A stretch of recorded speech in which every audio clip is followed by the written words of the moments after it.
सरदार के सामने गुड्डू मवाली और सलार बैठे हुए थे, जबकि पास ही जिगरा और पारू भी बैठे हुए थे। सरदार शीशा पी रहा था। सरदार के घर का भी अजीब ख्वाबनाक सा माहौल होता है, हल्की हल्की धीमी रोशनी और इसमें उठते हुए धुएं के मड़कोले। हमारा अगला टारगेट स्कूल के बच्चे हैं, गुड्डू बता रहा था। बहुत फायदा होगा, देख लो, फंस ना जाना। सरदार ने कश लगाते हुए कहा, बच्चे तो बच्चे होते हैं मालिक, जब बड़े होकर भी इन्हें नशे पर लगाना है तो बचपन ही से क्यों नहीं। सलार ने दांत निकालते हुए शामदाना लहजे में कहा, हर एक काम का एक वक्त होता है। सरदार ने कहा, वो काम इसी वक्त अच्छा लगता है। वैसे तो जैसे आप बोले वैसे ही करेंगे, गुड्डू ने कुछ पसोपेश करते हुए कहा। वैसे भी शहरोज हटक हमें ओके का सिग्नल दे चुका है, सलार ने जल्दी से बताया। सरदार ने इन दोनों को बगौर देखा। गुड्डू की आंखें लाले से चमक रही थी, इसी चमक ने इसे अंधा कर दिया था, जबकि सलार भी इसका हमनवा बना इसका भरपूर साथ दे रहा था। शहरोज की बात मत करो, सरदार ने ठहरे हुए लहजे में कहा, इसका कोई दीन ईमान नहीं है। मालिक वो तो ठीक है, सलार ने कहा, पर हमारा कौन सा दीन ईमान है। एक बात याद रखो, जुर्म की दुनिया में कोई असूल नहीं होते, सरदार ने समझाते हुए कहा, लेकिन कामयाबी के लिए जरूरी है कि अपने असूल खुद ही बनाओ और फिर उन पर खुद ही सख्ती से अमल करो। सर, लेकिन शहरोज हटक तो आपका भी पंटरे हाथ है, गुड्डू ने कहा। आपके और हमारे काम तो आता है ना, लालची पुलिस वाला है। एक लालची शख्स किसी भी ओहदे पर बैठा हो, वो इस माशरे के लिए नासूर बन जाता है। सरदार ने हकीकत बयान करते हुए कहा, वो हमारा काम ही लालच के चक्कर में आकर करता है। ईमानदार होता तो सर उठाकर जीता, यूं हमारे आगे दुम हिलाता ना फिरता। ठीक है, फिर जैसा आप बोले वैसा ही करेंगे, गुड्डू ने कहा। शहरोज से याद आया कि इसका फोन आया था। सरदार ने पूछा, कोई लड़का मर गया है? हाँ, कॉलेज का लड़का है, सलार ने जवाब दिया। इस चक्कर में एक परी बहुत उड़ती फिर रही है, गुड्डू ने बताया। बोले तो पर काट दूं उसके, सलार ने गुस्से से कहा। अच्छा, हम भी तो देखे कौन सी परी है, सरदार ने मुंशू को ताव देते हुए कहा। सरदार की बात पर पारो जो लाताल्लुक सी बैठी थी चौंक कर देखा। कॉलेज की लड़की है मालिक, सलार ने बताया। मरने वाले लड़के की दोस्त है शायद। तुम दोनों एक लड़की से डर रहे हो, पारो ने दखलंदाजी करते हुए कहा। डर नहीं रहे, वैसे ही बता रहे हैं, गुड्डू ने खोखली हंसी से अपनी जीभ मिटाते हुए कहा। ऐसी छोटी मोटी चीजों से हम परेशान नहीं होते, सलार ने भी जवाब दिया। तो तुम दोनों खुद ही निपटो उससे, पारो ने गुड्डू और सलार से कहा। अगर काबू में आए ठीक, वरना क्या मालिकन, गुड्डू के मुंह से बेहतियात निकला और इसने फौरन मुंह पर हाथ रख लिया। वरना उठा कर ले आना, मैं समझा दूंगा उसे, सरदार ने पारो को देखकर मुस्कुराते हुए कहा। और मैं भी देख लूंगी उसे, पारो भी हंसते हुए बोले। जी बहजाद साहब, बहुत बहुत शुक्रिया, मैं इस पर बात कर लूंगी। हम अपने ऑफिस में थी, इसने बहजाद से फोन पर बात करते हुए कुछ नोट लेकर फोन बंद कर दिया। अब इसने कागज पर देखकर दोबारा नंबर मिलाया। जी कौन? दूसरी तरफ से एमन ने जवाब दिया। मैं माहम हूँ, माहम ने अपना तारुफ कराया। मैं क्राइम इन्वेस्टिगेटर रिपोर्टर हूँ। जी फरमाइए, एमन ने पूछा। जी मुझे आपसे अहमद वाले केस के हवाले से कुछ बात करनी है। माम फौरन ही असल मुद्दा पर आ गई। सॉरी, मैं आपसे बात नहीं कर सकती, एमन ने फौरन इनकार कर दिया। लेकिन क्यों? माम हैरत से बोली। हो सकता है कि मैं आपकी कोई मदद कर सकूं। एमन खामोश होगी, लेकिन इस दौरान माम इससे मुख्तलिफ सवालात पूछ रही थी। क्या बात है? माम ने पूछा। आपके ऊपर कोई दबाव है क्या? नहीं, ऐसा तो नहीं, एमन ने घबरा कर जवाब दिया। वो उसे पुलिस के हवाले से कोई बात बताना नहीं चाहती थी। देखो एमन, तुम मुझे अपनी दोस्त समझ सकती हो। माहम ने इसकी झिझक खत्म करने के लिए कहा। तुम्हारे दोस्त की मौत वाकई हो गई है, तुम इसको इंसाफ दिलवाने के लिए थाने तक गई हो, तुम मुझसे बात करने या मिलने से क्यों कतरा रही हो? मैंने कोई बयान नहीं देना, एमन ने कहा। लेकिन क्यों? माहम ने जोर देते हुए पूछा। क्योंकि पुलिस अपना काम कर रही है, एमन ने जवाब दिया। अच्छा ठीक है, माहम ने कहा, लेकिन मैं तुमसे मिलना चाहती हूँ, सिर्फ एक बार, प्लीज अब जिद ना करें, एमन ने दो टोक लहजे में कहा। मैं अब किसी से मिल नहीं सकती। ठीक है, माहम ने हार मानते हुए कहा। एमन, ये मेरा नंबर है, तुम्हें किसी भी किस्म की जरूरत हो तो मुझसे रब्ता कर लेना। अल्लाह हाफिज।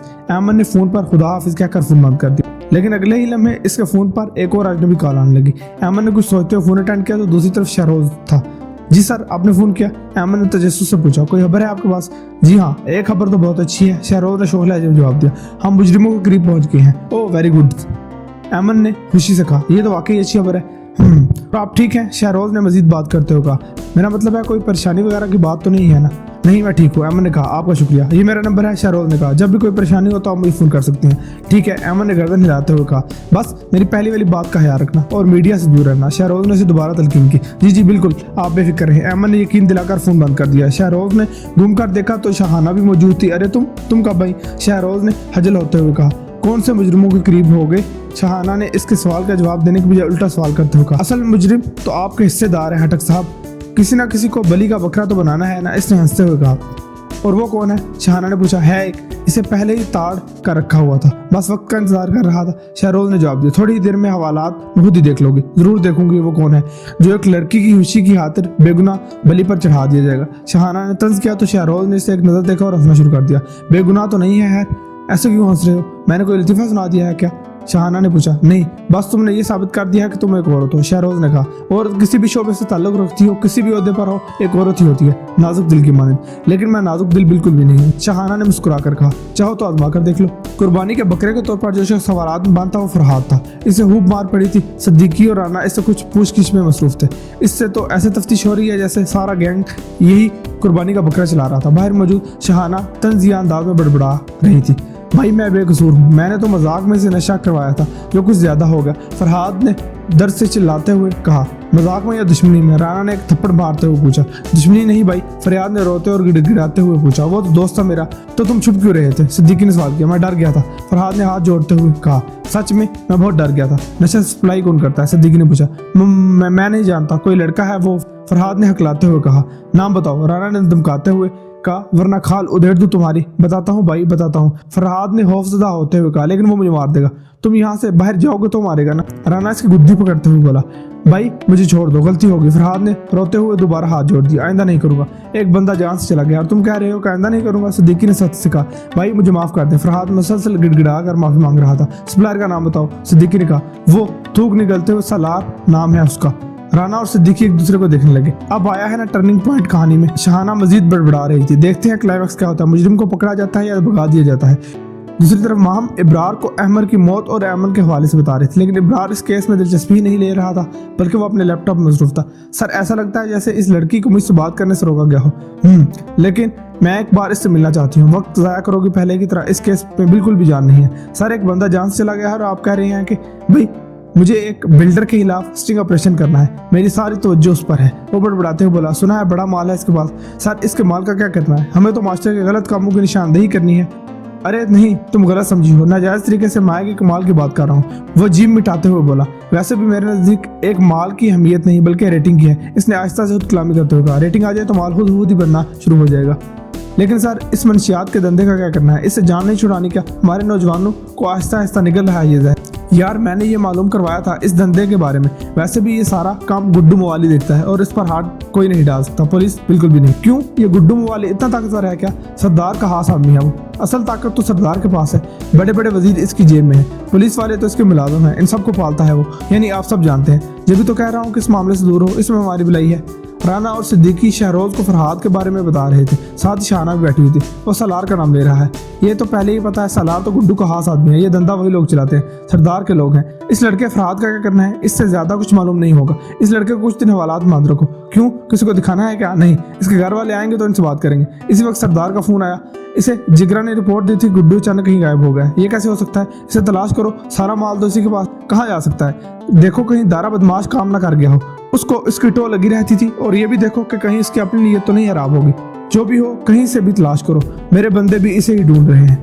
तलाशी के दौरान एक वीरान मकान में राना को सलार की लाश मिल गई। इसने फौरी शहरोज को इतला दे दी। शहरोज ने फोन पर ही मशवरा दिया, खुद ही खामोशी से गायब कर दो, बिला वजह किसी मुसीबत की सजा हमें भुगतनी पड़ेगी, एक नई मुसीबत गले पड़ जाएगी।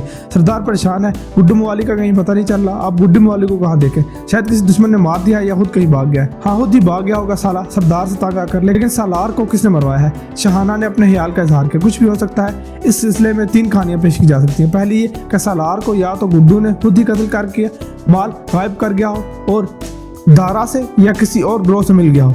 दूसरा ये हो सकता है कि सारे मामले के पीछे दारा का ही हाथ हो।